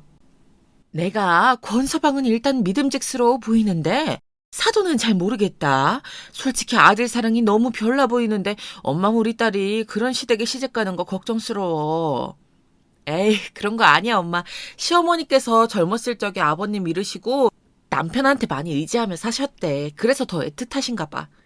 전 실제로 시어머니께서는 국밥집을 운영하며 남편을 힘들게 키우셨다고 들었는데 얼마나 힘들게 키우셨냐 하면 남의 집 허드렛 일을 하다 주인 아주머니에게 주걱을 맞아 울면서도 식당 쪽방에 새우 등을 하고 추위에 오들오들 떨면서도 그렇게 어떻게든 아들 하나 키우겠다고 꾸역꾸역 살아내셨다 합니다. 제가 어찌 일이 상세하게 아냐고요? 어떻게 알겠나요? 시어머니께서 직접 다 본인 입으로 3시간, 4시간, 가끔은 하루 종일도 저를 붙잡고 이야기하셨기 때문이죠. 그 시댄 말이야. 여자가 과부인 게 흠인 세상이었어. 여자가 과부라 이유로 사내들이 얼마나 업신여겼는지 몰라. 내가 철저히 약제했던 거지. 다행인 건 내가 바보 멍텅구리가 아니었단 거야. 그런 것들 다 모르쇠 하고 아들만 보고 자랐어. 우리 아들 하나만. 사실 친정엄마의 걱정을 기우라 생각하고 넘기고 싶었지만 실제로 시어머니의 애착은 심하긴 하셨어요. 일단 가장 거슬리는 것부터 말하자면 남편의 건강을 걱정하시는 경향이 너무 컸습니다. 건강 염려증이라고 하죠. 시어머니 본인도 과할 정도로 영양제를 드시는 경향이 있었는데 남편에게도 똑같이 그것을 적용하려 하더라고요. 그로 인해 저와 어머니 사이에 처음으로 갈등이 생기고 말았죠. 아가야, 내가 챙겨준 그 비타민이 있지? 종합 비타민뿐만 아니라 비타민 B, C, D, 그 오메가3, 밀크시슬 다 챙겨줘야 돼. 네가 약통에 넣어놓고 날마다 챙겨줘야 한다. 하루라도 걸으면 안 돼, 우리 아들. 네, 어머니, 오늘 챙겼어요. 근데 이렇게 많이 먹어도 될까요? 이 사람이 간이 안 좋다고 하더라고요. 그게 무슨 말이야. 좋은 건 먹으면 먹을수록 좋은 거지. 내가 유튜브에서 다 보고 확인했다. 아주 과학적으로 검증된 사실들이야. 아, 네, 어머님. 저는 그냥 걱정되는 마음에 그런 건데 왜 그렇게 화를 내세요? 됐고. 그대로 끊지 말고 우리 아들 한 번만 바꿔라. 제 딴에는 분명 걱정되어 한 말이었는데도 불같이 화를 내시니 저도 마음이 상했던 겁니다. 그러다 제가 본격적으로 심각성을 느끼기 시작한 건 임신을 하고 난 후부터입니다. 보통 임신을 하고 나면 아무리 평소 며느리에게 나쁘게 대했던 시어머니라도 며느리를 챙기려 드는 편이잖아요. 그런데 저희 시어머니는 혹여나 저희 임신으로 인해 자기 아들이 고생이라도 할까봐 걱정을 하시더라고요. 우리 아들이 원체 몸이 허약하니 한약 같은 거 잘 챙겨줘야 하는데 네가 괜히 임신했다고 못 챙겨주고 네 먹을 일만 생각하면 절대 안 된다 알겠니? 그리고 밤길 위험한데 괜히 심부름 시키지 말아라. 전번날 뉴스 보니까 세상에 밤눈 어두운 사람이 길 잘못 걷다 차에 치였다고 하더라. 어머님, 저 아드님 그렇게 안 부려먹어요. 그걸 내가 어떻게 믿니? 난 네 말 못 믿는다. 아무튼 난 할 말 전했다. 꼭 그대로 이행해라. 내가 살아있는 난 두 눈 시퍼렇게 뜨고 지켜보고 있어. 황당했죠. 손주를 뵌 며느리에게 남편 몸보심 시켜라, 심부름 시키지 말아라, 명령어들의 연속이었습니다. 그러던 어느 날 갑자기 시어머니께서 저 먹이겠다고 먹을 것을 사온다고 하는 거예요. 그날은 웬일로 저를 생각하셨나 싶어 기쁜 마음으로 시어머니를 맞이할 준비를 하고 있었어요. 우리 엄마가 뭘 사오시려나? 배고픈데 얼른 오지. 나도 기대되네. 어머님께서 챙겨주시니까 더 맛있을 것 같다. 그런데 시어머니의 검은 봉다리에 들린 것을 본 순간 말문이 막혀버렸습니다. 하필 족발과 보쌈을 가득 사오신 겁니다. 분명 제가 전번날 입덧이 있다고 말씀을 드렸는데도 말이죠. 이날 일이 크게 제대로 터지고 말았는데요. 저는 당시 입덧으로 크게 고생 중이었지만 사오신 정성을 봐서 한 젓가락은 들려고 했어요. 하지만 족발을 집자마자 치미는 냄새를 도저히 견디지 못하겠더라고요. 결국 화장실로 달려가 변기를 붙잡고 속을 개워내고 말았습니다. 죽을 것 같은 기분인데 시어머니 못마땅하다며. 아이고, 너 왜 그리 유난이니? 난 임신했을 때 뭐든 잘 먹었는데 아무리 입덧이 심하다지만 너무 오바 아니니? 어머님, 제가 왜 그런 오바를 하겠어요. 저 지금 입덧 심해서, 정말 심해서 저런 음식은 손도 못 대고 있어요. 아니, 아무리 그래도 그렇지 내가 정성스레 사온 보쌈과 족발을 꼭 이렇게 변기통으로 버려야 하니? 네가 그러면 우린 밥맛 다 떨어지지. 그리고 저게 다 얼마치인데 아까워라 아까워. 어머님, 이게 제 탓인가요? 저도 힘들어요. 됐다. 말을 말자. 네가 하도 내 아들 생각만 한다고 징징대서 사왔더니만 아주 며느리가 상전이지 상전이야. 다음부터 이런 거 일체 안 갖다 바칠 줄 알아라. 여러분들이 생각하시기에 여기서 잘못한 게 누구인 것 같나요? 제가 일부러 안 먹은 것도 아니고 못 먹은 것일 뿐인데 이걸 가지고 화를 내더니 갑자기 사온 족발과 보쌈을 죄다 쓰레기통에 집어넣으시더군요. 제가 먹질 않으니 누가 먹겠냐면서요. 이런 유치한 행동이 다 있을까 싶어 저도 모르게 토사물을 묻힌 채 멍하니 시어머니를 바라보았습니다. 시어머니 역시 날선 눈으로 절 보더니 그 다음 행동은 자기 아들에게 팔짱을 턱 끼곤 바람이라도 쐬어야겠다며 밖으로 나가시는 것이었어요. 그런데 여기서 더 저를 경악하게 한 건 남편의 반응이었어요. 여보, 이게 내가 잘못한 일이야? 아, 나 정말 속상해. 어머니 어떻게 그러실 수가 있어. 그럼 내 마음이 편하겠어? 그러게, 그냥 어떻게든 먹어보지. 아니, 먹는 척이라도 하든가. 뭐? 아니, 당신 지금 그걸 말이라고 하는 거야? 내가 무슨 꾀병 부렸어? 남편은 순진무구한 얼굴로 제 엄마 편을 들더군요. 그때 알아봤어야 했습니다. 지금 생각해보면 그때부터 남편은 이미 마마보이의 전형적인 기질을 보이고 있었던 거거든요. 그 후 저와 남편은 한동안 냉전 상태였습니다. 서로 쳐다보지 않고 어쩌다 마주치면 그냥 돌아서서 각자 밥 먹고 잠자는 동거인의 형태로 지냈어요. 그럼에도 다시 어찌저찌 남편과 화해에 단추라는 걸 끼게 된 건 뱃속에 있는 아기 때문이었죠. 같이 병원 검진을 가고 미래 태어날 아이를 생각하면 아직은 가정이 제게 미치는 영향이 컸습니다. 시어머니는 그날 이후 제게 연락 한 통 하지 않으셨어요. 일부러 그러시는 게 분명했습니다. 왜냐하면 평소에는 제가 연락하지 않아도 하루 3번 연락 오셔서 아들 안부를 물으시는 분이었거든요. 일부러 제 마음을 불편하게 하기 위해 취하시는 행동이었죠. 그러나 막달이 되어가며 저도 몸이 힘들어지기 시작했고 더 이상 시어머니에게 신경 쓸 겨를은 없었어요. 오로지 태어날 아기만을 생각하며 태교에 힘썼습니다. 그리고 드디어 천사 같은 아들을 품에 안게 되었는데요. 시어머니는 아이를 낳고 조리원에 들어갔다 온 지 얼마 되지 않았던 날 저에게 연락도 없이 달려오셨어요. 사실 저는 또 어떤 잔소리를 들을까 싶어 안 오시길 바랬지만 시어머니 앞에서 그런 티를 낼 순 없었죠. 세상에 우리 아들 쏙 닮은 손자네. 우리 아들 닮았으면 머리도 좋을 거고 뭐든 척척 잘해낼 텐데. 아유 눈동자 똘망똘망한 것 봐라. 우리 아들 어렸을 때랑 아주 똑같네 똑같아. 네. 아 그래 아가 너도 고생 많았다. 애 낳는 게 뭐 큰일은 아니겠지만 첫애니 아팠을 게지. 근데 산후조리원에서 몇 백씩 턱턱 내고 그 극진한 간호를 받았는데 뭐 힘들 게 있었겠니? 전 출산 당시 아이가 나오지 않아 수술까지 가야 하나 고민할 정도로 진통이 길었는데요. 그렇게 진통으로 힘들었던 제게 내뱉는 말이라곤 저런 말뿐이니 옆에 있는 친정엄마 보기가 부끄러웠습니다. 당시 친정엄마가 저를 돌봐주시겠다고 집에 와 계셨는데 엄마 역시 시어머니의 말을 듣고 표정이 울그락불그락 안 좋아지시더라고요. 사돈, 그래도 우리 딸아이가 출산 때 많이 힘들어했어요. 제가 다 얼마나 애가 타던지요. 이러다 우리 딸 잘못될까 손주 잘못될까 봐 손에 땀이 다 났다니까요. 예. 근데 뭐, 우리 때 내 낳는 게 별일이었나요? 요즘 애들은 산후조리원이니 뭐니, 너무 요란을 떠는 경향이 있어요. 그저 쑥 나으면 될 일을 가지고, 전 아들 낳고도 곧장 공장에 일하러 갔는데요. 아무튼, 산후조리원이 다니면서 몇 백씩 낸다는 것부터 마음에 안 들어요, 전. 제가 애 봐준다고 하니까 며느리가 싫다 하더라고요. 이어지는 시어머니의 막말에 엄마는 표정이 더 안 좋아지셨어요. 사실 시어머니가 굳이 산후조리원 이야기를 꺼내신 데는 이유가 있었어요. 산후조리원에 가는 것조차 시어머니의 눈치를 봐야 했거든요. 조리원에 간다고 했을 때 시어머니가 펄펄 날뛰었어요. 자기 아들 돈으로 조리원 비용을 결제하는 거라고 생각하셨는지 자신이 직접 돌봐주시겠다고 하는데 생각만 해도 끔찍했답니다.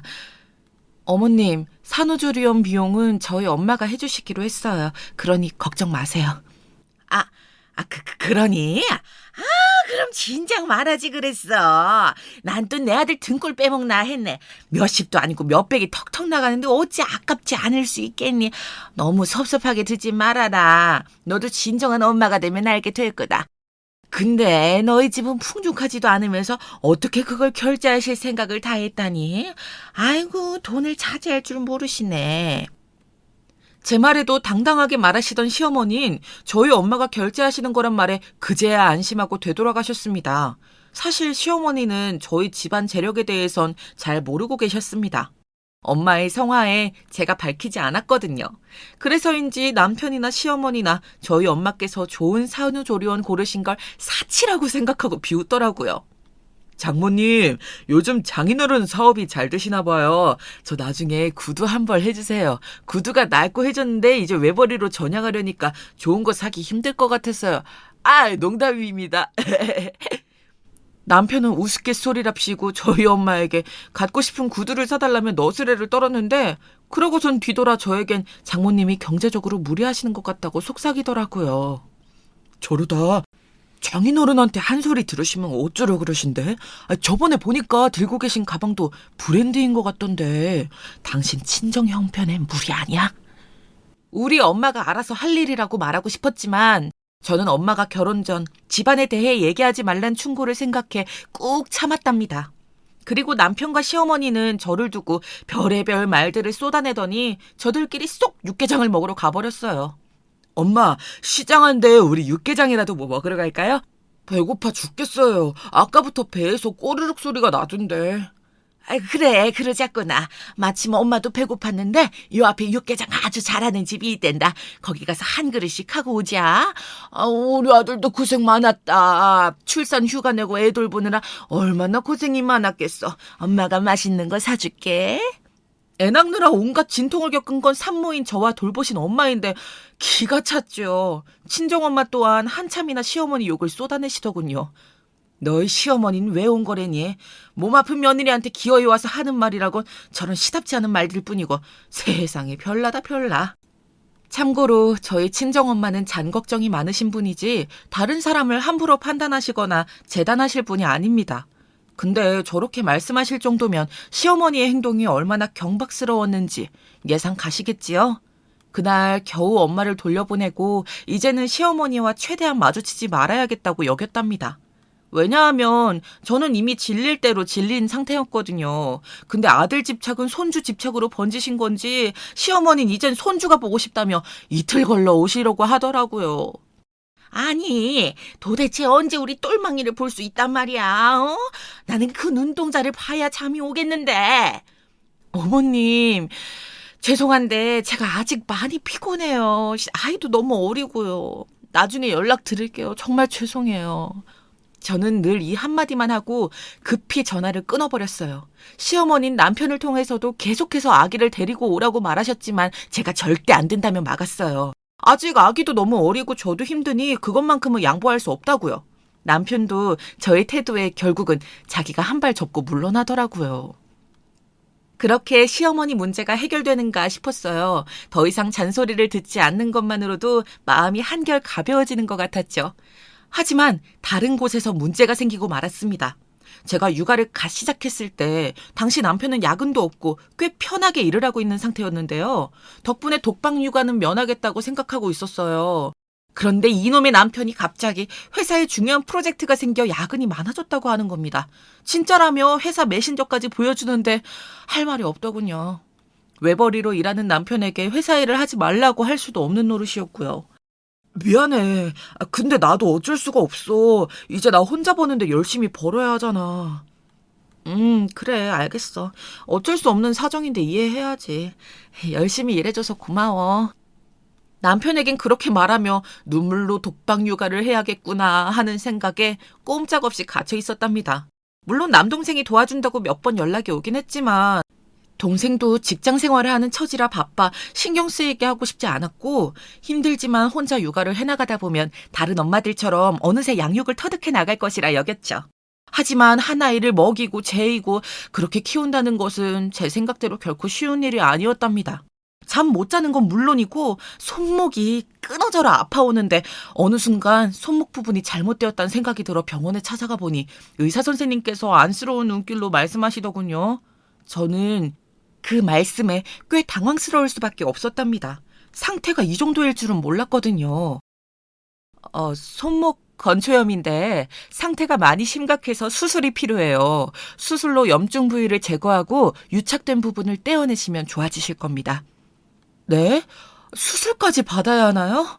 선생님은 조금 일찍 왔다면 휴식과 물리치료나 주사치료로 해결을 할 수 있었을 텐데 시기가 너무 늦었다면서 수술을 권하셨어요. 결국 저는 아이를 잠시 친정엄마에게 맡기고 손목 수술까지 받게 되었답니다. 친정엄마는 왜 지금껏 미련하게 말하지 않았냐면서 질책하시더니 제게 아이 봐주는 걸 도와주시겠다고 하셨어요. 그런데 저희 친정엄마께서도 사실 허리가 조금 불편하셨어요. 재작년부터 허리 통증이 있으셨는데 아이까지 돌봐주시기엔 너무 무리잖아요. 미안한 마음에 괜찮다고 했더니 엄만 기어코 짐을 챙겨 오셨더라고요. 엄마, 너무 고맙고 미안해. 손주 봐주는 거 쉽지 않은 일인데. 고맙긴. 나 우리 민준이 보는 게 행복이야. 그러니 쓸데없는 말 말어. 근데 권서방은 오늘도 늦는 거야? 뭔 회사 야근이 이렇게까지 끝나. 그런가 봐. 그래도 이 정도면 양호한 거야. 회식 있으면 12시 넘어 들어오는 날도 있거든.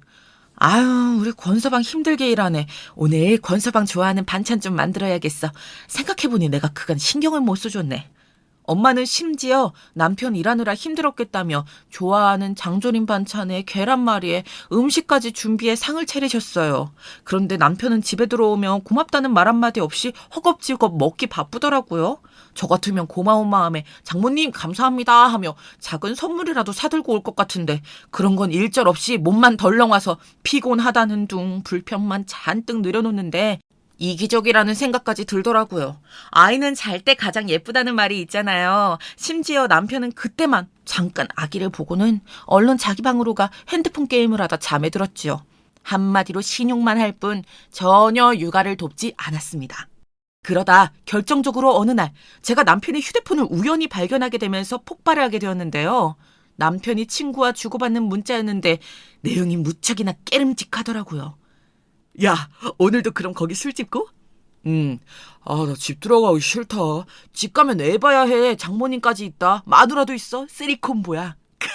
그럼 무조건 가야지. 칼퇴하고 가자. 네, 기막히게도 남편의 야근이 거짓말이라는 것을 알게 되었습니다. 남편은 지금껏 야근을 핑계로 회식을 핑계로 술을 먹고 돌아다녔던 거고 깜찍한 거짓말까지 해가면서 저와 엄마를 속여왔던 거였어요. 분노를 주체할 수가 없어 당장 남편을 불러들였고 핸드폰을 바닥에 내패대기 치며 진실을 따져 물었습니다. 당신 이게 뭐야? 속이려 하지마. 다 봤으니까. 그동안 집 들어오기 싫어서 거짓말을 했어? 아니, 난 그게 아니고. 여보. 남편은 우물쭈물하더니 급하게 자기가 힘들었다는 둥 회사에서 실적 압박이 심하다는 둥 변명을 늘여놓더라고요. 그런데 여기서 끝이 아니었어요. 마침 그날 시어머니가 제게 곰탕을 주시겠다며 집으로 오신 거였습니다. 그날은 친정엄마가 집에 잠깐 집을 갔다 놓고 올 겸 본가로 가셨는데 그 틈에 구태여 오겠다고 하신 걸 남편과 대판 벌이느라 깜빡하고 있었던 거지요.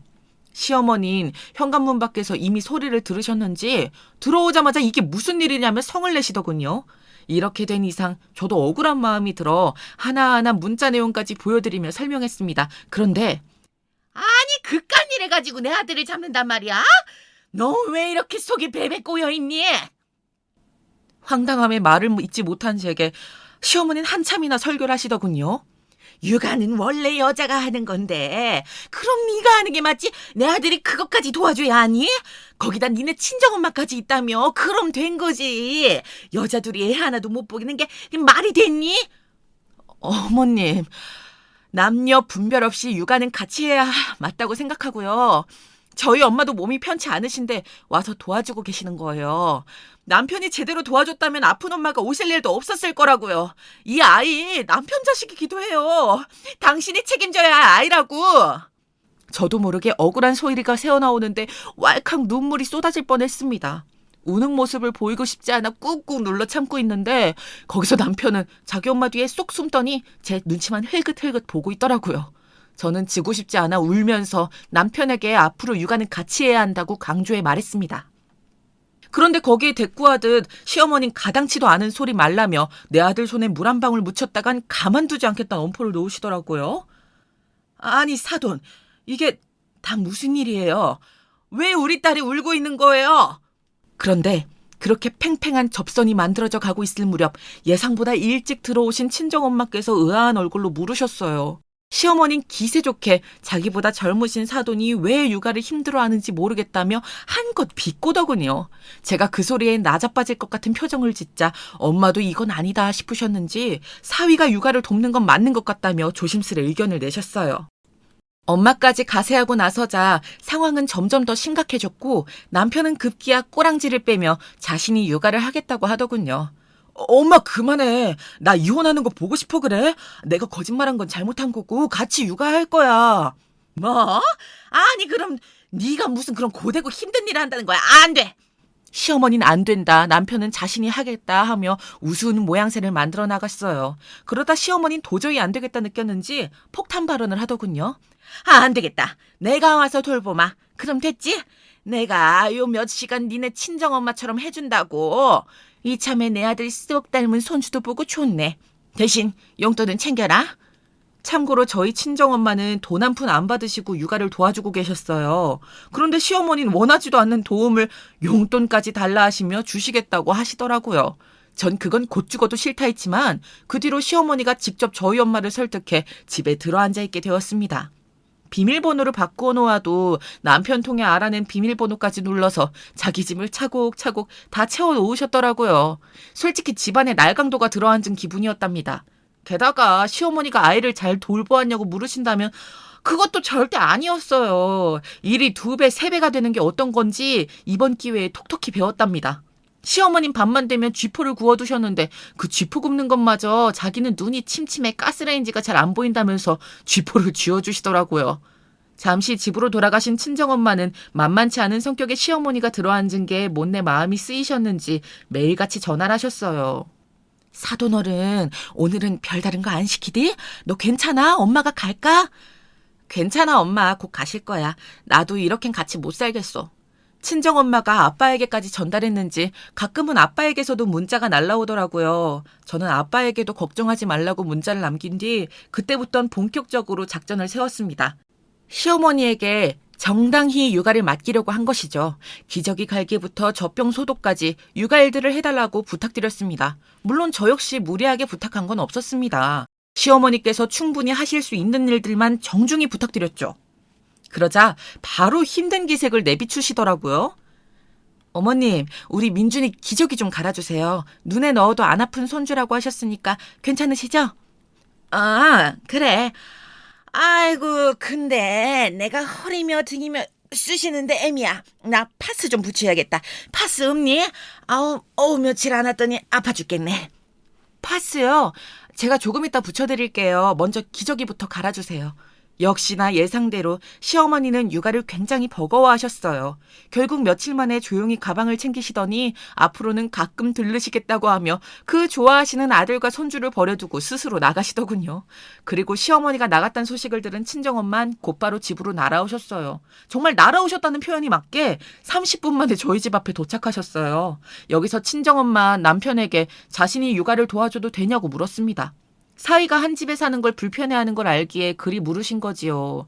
저는 다급히 엄마를 말리려고 했지만 남편은 여기서 참으로 실망스러운 면모를 보이더군요.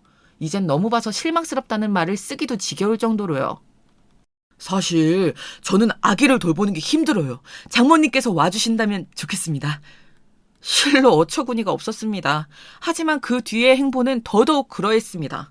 남편은 저희 엄마와 제가 육아를 함께하는 동안 자신은 대학원에 진학해 공부를 하고 싶다는 폭탄 선언을 했는데요. 대학원 비용도 시어머니가 대주실 거고 생활비는 지금껏 모아둔 돈이 있으니 아껴 쓰자고 하더라고요.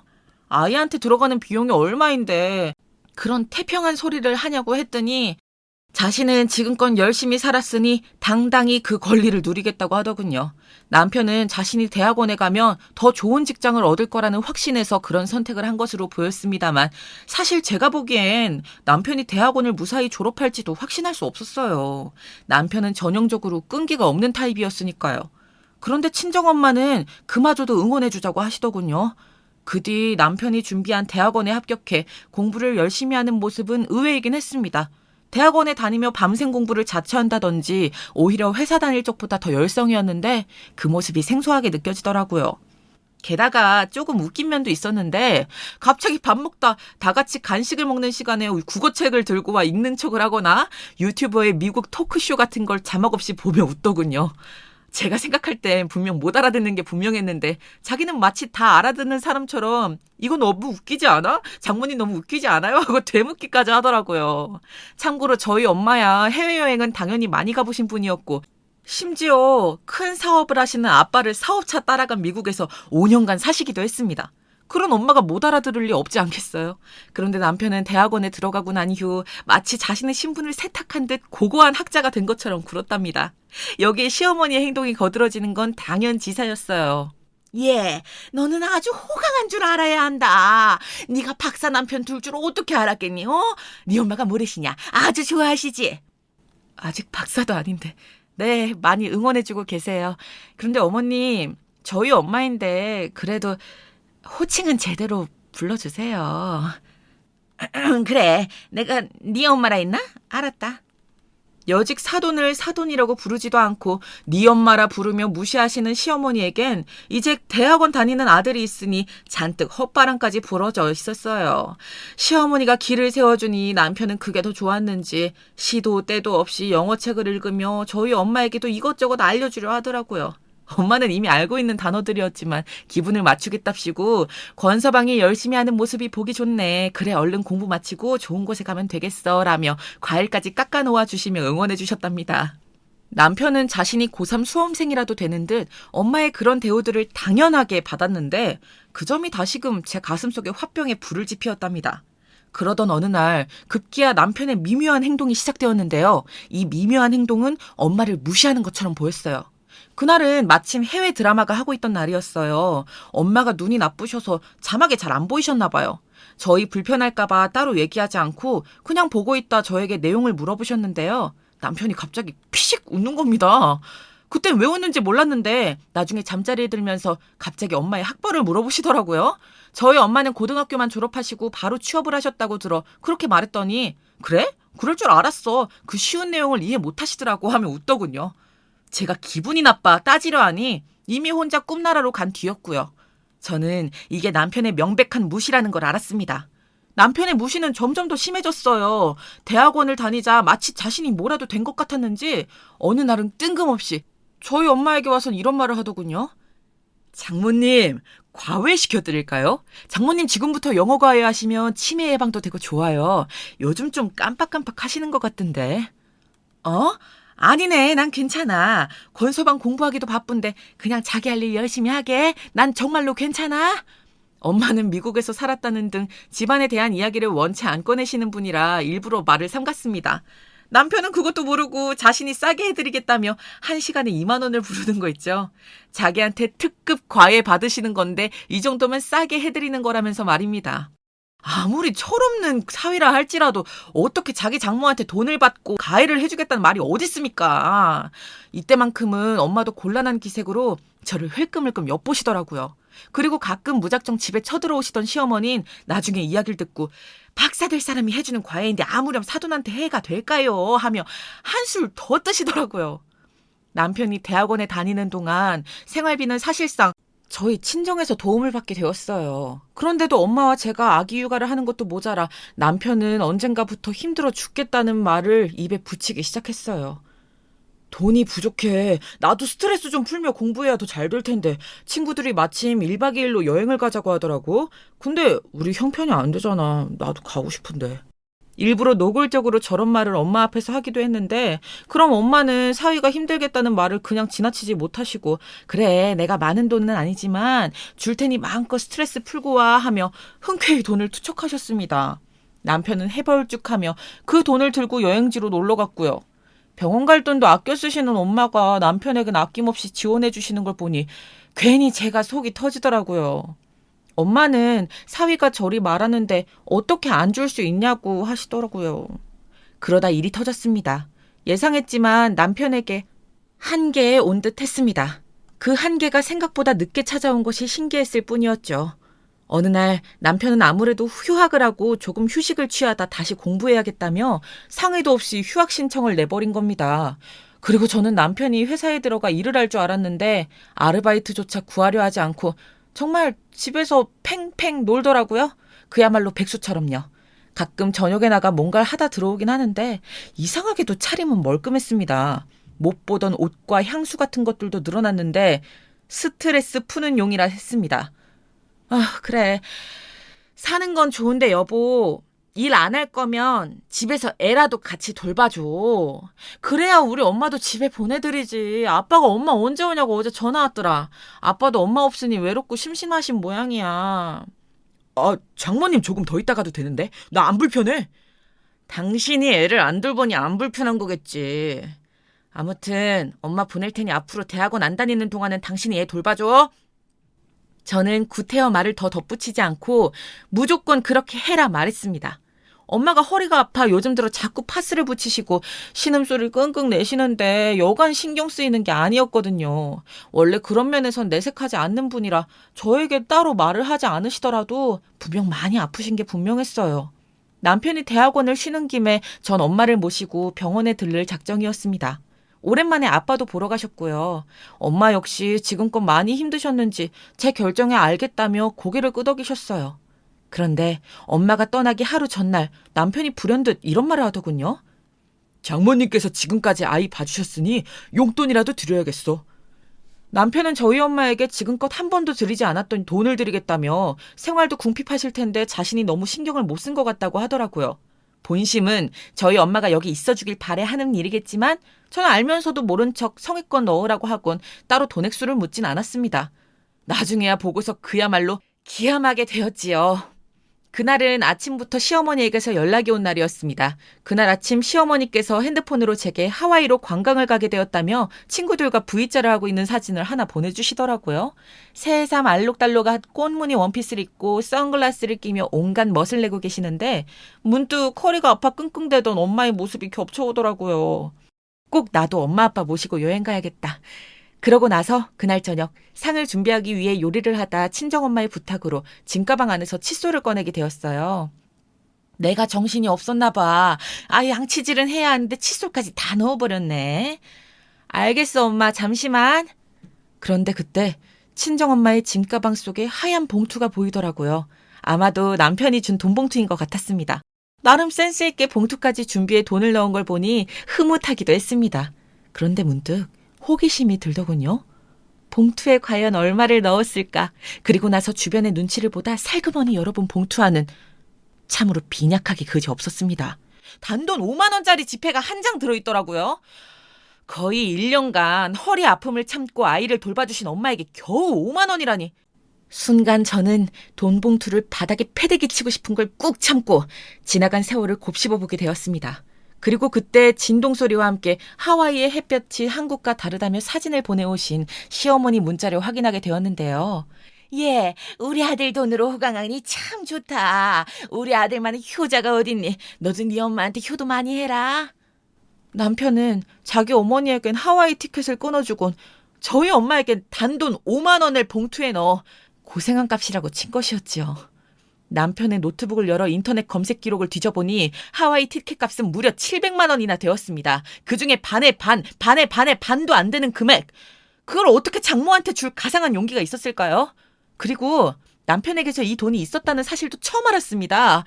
저는 밖에서 친구를 만나고 있는 남편에게 당장 집으로 들어오라고 했어요. 자기, 우리 엄마한테 5만 원 넣었더라. 5만 원은 너무하지 않아? 최저시급으로 쳐도 하루 일당값도 안 되겠어. 우리 엄마가 여기서 당신 위해 우리 아기 위해 고생한 게 몇 달인지 알아? 거의 1년이야. 아씨, 지금 고작 그거 가지고 부른 거야? 적어도 똑같이 대우를 해드려야지. 시어머니는 초호화 상품 끊어주고 우리 엄마 5만 원? 이게 공평하다고 생각해? 아니 솔직히 장모님은 일자무식이라 영어도 모르는데 뭐하러 그런 걸 끊어줘. 뭐? 남편은 그 후에도 장모님은 어차피 무식해서 가봤자 즐기지도 못할 건데 그럴 바엔 영어 좀 할 줄 아는 자기 엄마를 보내는 게 맞지 않겠냐고 말하더라고요. 남편을 그간 철부지라고 생각했던 건 오해였습니다. 남편은 너무나 이기적이고 자기밖에 모르는 마마보이였어요. 그토록 입 밖으로 꺼내기 어려웠던 이혼이라는 결심이 그제서야 서더라고요. 그리고 이 감정을 추스를 수 없어 곧장 친정아빠에게 울면서 전화를 걸었습니다. 아빠는 지금 이 순간 제가 기댈 수 있는 유일한 사람이었어요. 아빠는 차분히 제 말을 다 들으시더니 앞으론 자신이 알아서 할 테니 이혼을 준비하라고 하셨어요. 그리고 상상치 못한 일을 듣게 되었는데요. 아빠가 저한테 귀뜸해 주시기를 남편이 최근 시어머니에게 작은 가게를 하나 물려받았다고 하더라고요. 작은 가게이지만 매출이 잘 나오고 직원만 돌리며 가끔 일한 것 같다고요. 저는 전혀 그간 몰랐던 소식이었습니다. 한 번도 말한 적이 없었으니까요. 아빠는 남편이 아마도 가게에서 번 돈으로 하와이 티켓도 사고 씀씀이도 헤퍼진 것 같다고 하시더군요. 몰랐는데 그간 남편이 하나 둘씩 명품을 몰래 사들이며 장롱 속에 넣어놓고 있었더라고요. 경악스럽게도 장롱을 파헤쳐 그것들이 진품인 걸 확인하고서야 하늘이 노래지는 기분이 들었습니다. 그러면서도 저희 엄마에게 용돈 타가고 달랑 5만 원을 넣어드릴 생각을 했다니 피가 거꾸로 쏟는 것 같았습니다. 아빠는 일단 남편 명의의 그 가게 건물을 사들이셨다고 했습니다. 그리고 저는 제 아빠의 말을 듣고 난 후 남편의 가게 안에서 조용히 남편을 기다렸지요. 제 손엔 이혼 서류가 찢어질 듯 꽉 쥐어져 있었습니다. 당신이 여기 왜 있어? 왜 있긴. 당신한테 할 말이 있어서 왔지. 여기 갱신 기간 얼마 안 남았지. 가게 월세 올릴 거야. 관리비도 함께. 가게 매출론 감당 못할 만큼. 당신이 무슨 권리로 그런 짓을 한다는 거야? 절대 안 돼. 우리 아버지가 이 건물 샀으니까. 제가 말없이 조용히 남편을 응시하자 남편은 그게 무슨 말이냐며 서류를 보여달라 했고 전 아버지가 건물을 소유했다는 서류를 보여주며 확인 사살 시켜주었습니다. 남편은 급히 자기 처지를 알았는지 태도를 급격히 전환하더군요. 그러면서 사실대로 학원도 때려쳤고 이 가게 수입으로 살 예정이었다며 주절주절 말을 늘어놓더군요. 휴학도 아니었다니 이 사람의 거짓말은 도대체 어디까지 이어질 생각이었을까요?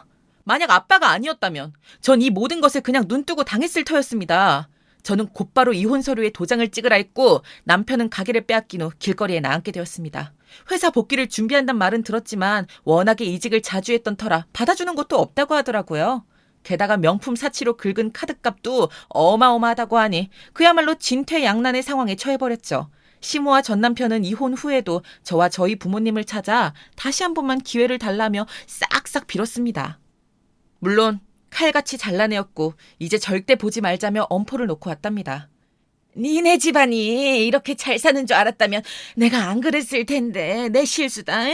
다 내 실수. 우리 아들은 잘못이 없어. 입에 발린 말은 됐어요. 아, 그리고 당신 우리 엄마한테 영어 알려주려고 했지? 우리 엄마 요즘 영어 교육 봉사도 하셔. 관심 있으면 들으러 와. 그렇게 두 사람을 깔끔하게 제 인생에서 제거하고 지금은 워킹맘으로서 아버지 회사에서 일을 하고 있답니다. 싱글맘으로 사는 삶이 결코 녹록진 않지만 그래도 소중한 아들이 있으니 앞으로 열심히 살아가야겠습니다.